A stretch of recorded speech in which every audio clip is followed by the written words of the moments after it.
જી નમસ્કાર, હું TR Jadav TR એજ્યુકેશનમાં ફરીથી એક નવા વિડીયોમાં તમારું સ્વાગત છે. મિત્રો, આ વિડીયોમાં વાત કરીશું જીએસઆરટીસી હેલ્પરની જે ભરતી આવી છે તો તેના માટે ઇલેક્ટ્રિશિયનના મોસ્ટ આઈએમપી પ્રશ્નોની ચર્ચા કરીશું. વાત કરીશું ઇલેક્ટ્રિશિયનમાં જે ટ્રાન્સફોર્મર છે જેના વારંવાર પ્રશ્નો ઘણા પૂછાય છે. 6 થી 10 પ્રશ્નોની શક્યતા રહેલી છે. તો આ વિડીયોમાં આપણે ટ્રાન્સફોર્મરના જે મોસ્ટ આઈએમપી પ્રશ્નો છે 51 પ્રશ્નો છે, તો આ વિડીયોમાં આપણે 25 પ્રશ્નોની ચર્ચા કરીશું. જો વિડીયો પસંદ આવે તો લાઇક કરજો, શેર કરજો અને મિત્રો ચેનલને સબસ્ક્રાઈબ કરવાનું ન ભૂલતા, જેથી કરીને તમને અવનવા વિડીયોની નોટિફિકેશન મળતી રહે. તો ચાલો મિત્રો સ્ટાર્ટ કરીએ. ટ્રાન્સફોર્મર કયા સિદ્ધાંત પર કાર્ય કરે છે? તો ટ્રાન્સફોર્મર એ મ્યુચ્યુઅલ ઇન્ડક્શનના સિદ્ધાંત પર કામ કરે છે. સાચો જવાબ છે મ્યુચ્યુઅલ ઇન્ડક્શન. એના પછી વાત કરીશું ટ્રાન્સફોર્મર નીચેના પૈકી કઈ રાશિ બદલવા માટે વપરાય છે? તો ટ્રાન્સફોર્મર મોસ્ટ આઈએમપી પ્રશ્ન છે. ટ્રાન્સફોર્મર નીચેના પૈકી કઈ રાશિ બદલવા માટે વપરાય છે? તો વોલ્ટેજ. ટ્રાન્સફોર્મર વોલ્ટેજ બદલવા માટે વપરાય છે. સ્ટેપ ડાઉન કરે, અપ કરે તો તેનું કામ છે વધારે ઘટાડે. એના પછી વાત કરીશું ટ્રાન્સફોર્મર નીચેના પૈકી કઈ રાશિ બદલતું નથી? તો ટ્રાન્સફોર્મર ફ્રીક્વન્સી બદલતું નથી. સાચો જવાબ છે ફ્રીક્વન્સી.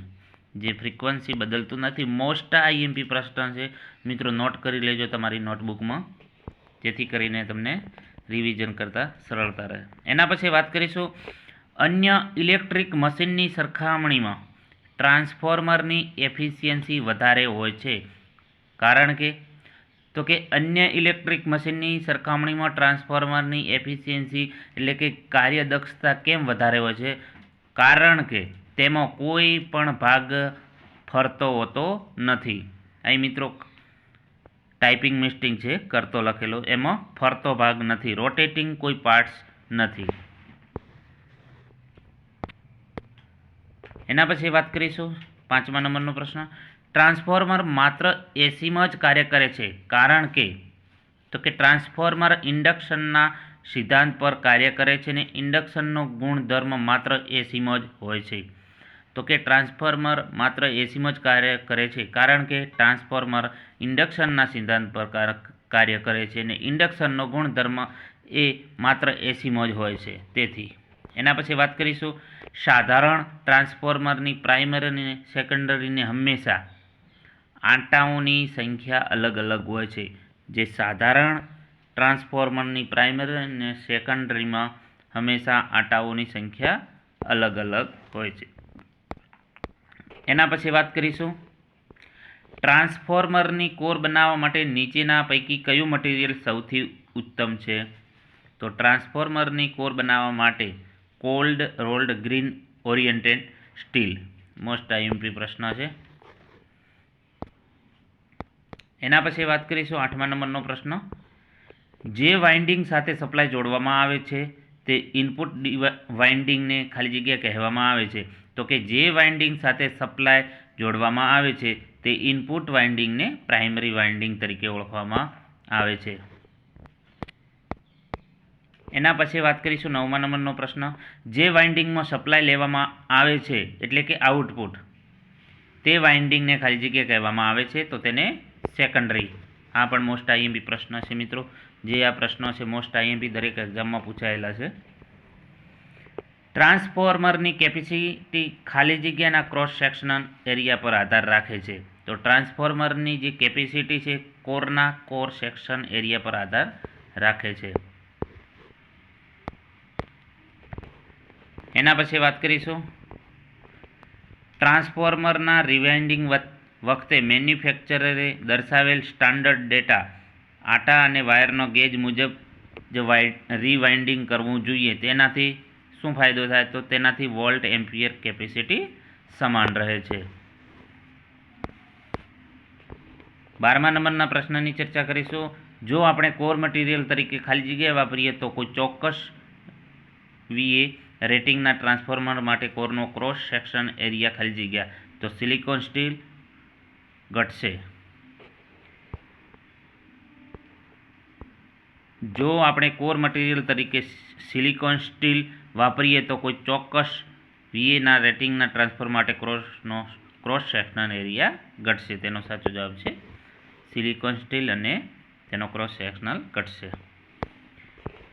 એના પછી વાત કરીશું, જો કોઈ નિશ્ચિત રેટિંગના ટ્રાન્સફોર્મરના સેકન્ડરી વાઇન્ડિંગના આટા ડબલ કરવામાં આવે અને એ જ સ્થિતિમાં પ્રાઇમરી વોલ્ટેજ અડધા કરવામાં આવે તો તેની સેકન્ડરીમાં કેટલા વોલ્ટેજ મળશે? જો કોઈ નિશ્ચિત રેટિંગના ટ્રાન્સફોર્મરના સેકન્ડરી વાઇન્ડિંગના આટા ડબલ કરવામાં આવે અને એ જ સ્થિતિમાં પ્રાઇમરી વોલ્ટેજ અડધા કરવામાં આવે તો તેના સેકન્ડરીમાં કેટલા વોલ્ટેજ મળશે? તો અગાઉ જેટલા જે છે અગાઉ એના જેટલા મળશે. એના પછી વાત કરીશું, નીચેના પૈકી કયું ટ્રાન્સફોર્મર ભૌતિક સાઇઝમાં સૌથી નાનું હશે?